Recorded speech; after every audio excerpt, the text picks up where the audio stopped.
જય સ્વામિનારાયણ, જય શ્રી કૃષ્ણ, જય માતાજી. આજે યોગીની એકાદશી છે.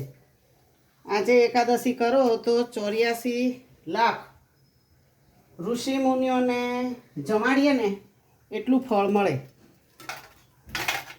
યોગીની એકાદશી એટલું મહિમા છે આજની એકાદશીની.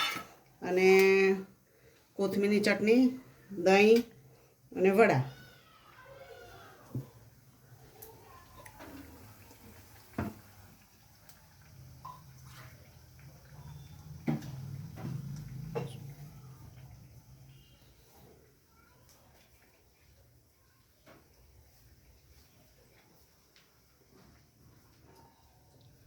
સ્વામિનારાયણ.